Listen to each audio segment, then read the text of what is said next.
Hello everybody! Welcome to Let's Play Luna, the Shadow Dust. My name is Brian Nguyen and I play games. Today we're going to be starting our very first Let's Play on this channel off by playing Luna the Shadow Dust, a game by Lantern Studio, I think? Something like that. Alright, so I'm going to be completely honest with you.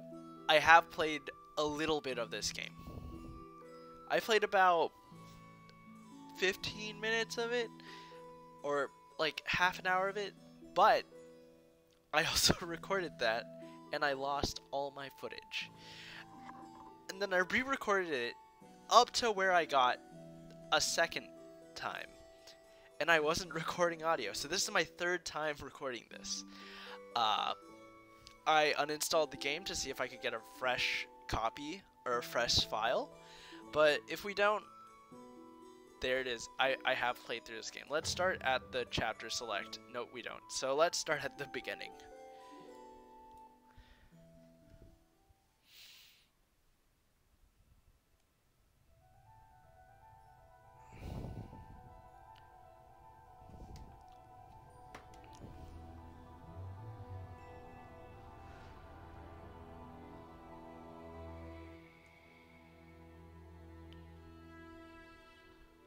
So this is us.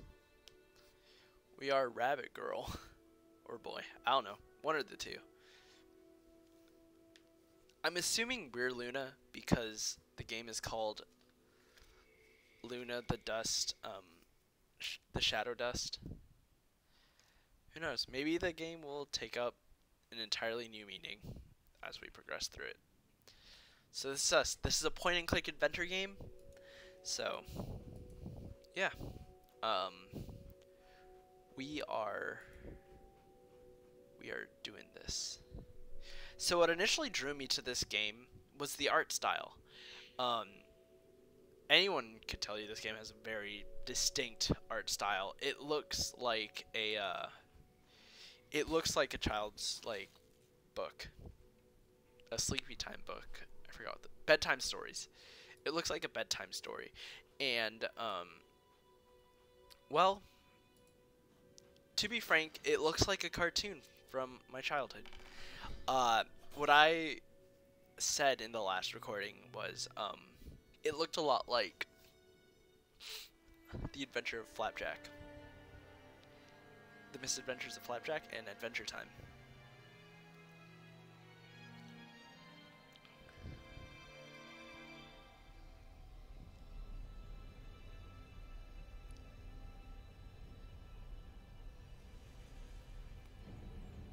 The building builds itself.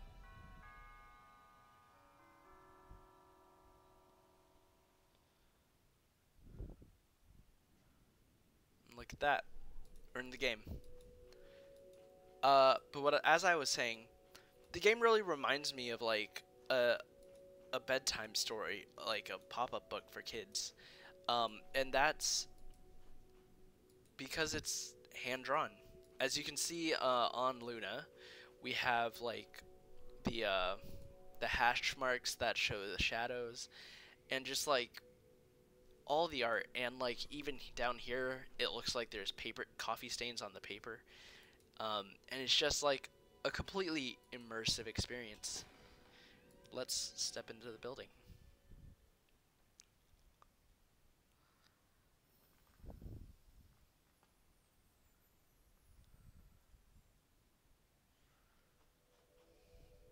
Here's our first room of the game. Just telling the backstory. What I think is the backstory, at least. So,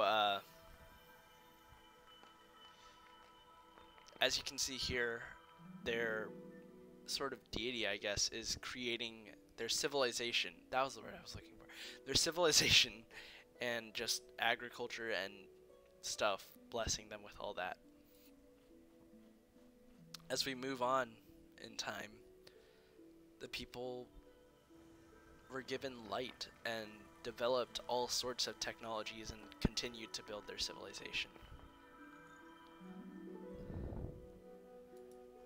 Until one day, there was a great flood and it took everything with it, and monsters from the sea came in, as well as this guy, whoever he is. He kind of looks like an Aztec deity.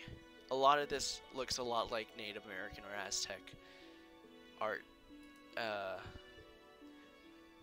And as the flood wiped away, everything was started anew. The people lived in huts and hunted with primitive weapons.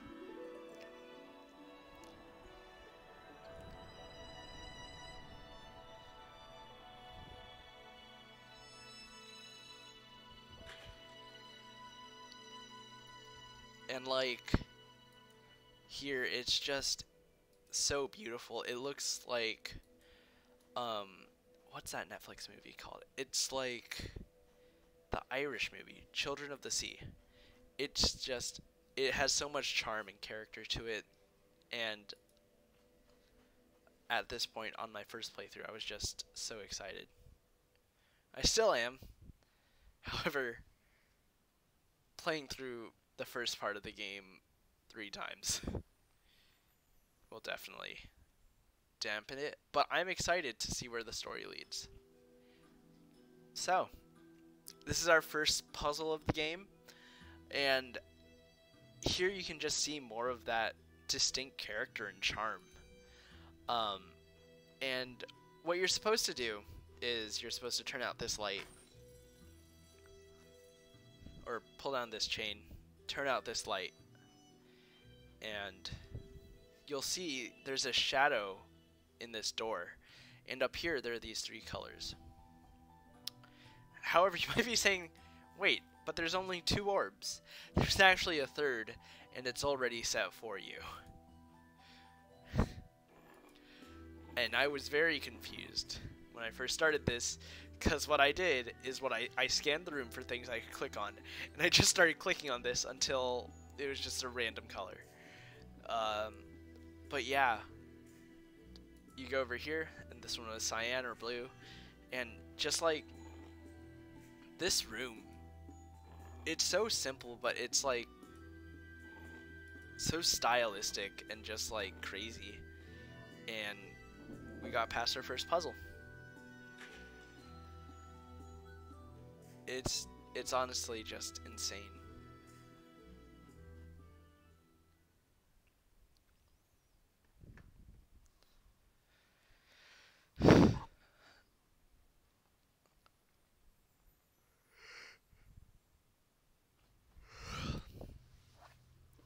Now this puzzle. As you can see, both doors are open, so why don't we just like walk through? As you can see, there's these cool paintings up here, and just like this fireplace also. And we just walked into the same room. But what you're supposed to do is you're supposed to look at the top of the doors and notice that there's a light there. And on these portraits of these bunnies, they're phases of the moon. And what you're supposed to do is you're supposed to follow where the rabbit's pointing. So let's go this way. Because that one, obviously. And then we can see here it's a crescent moon, and this rabbit's pointing this way.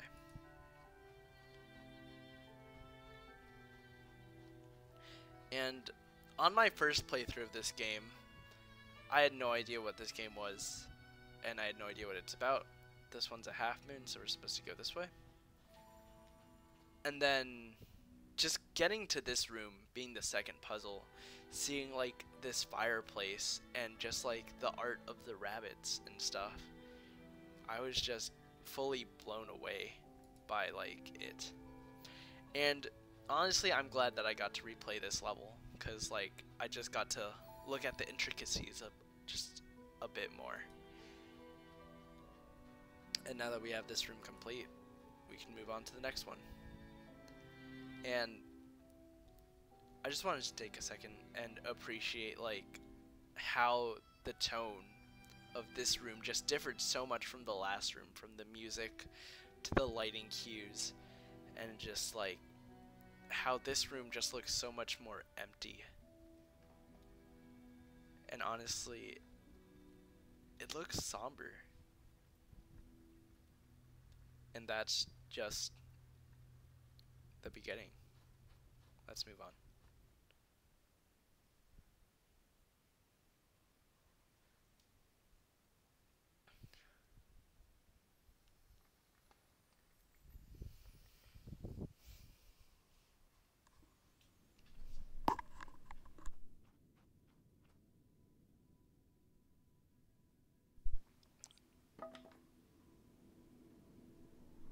What's that? So, we get to this place and we see this friend.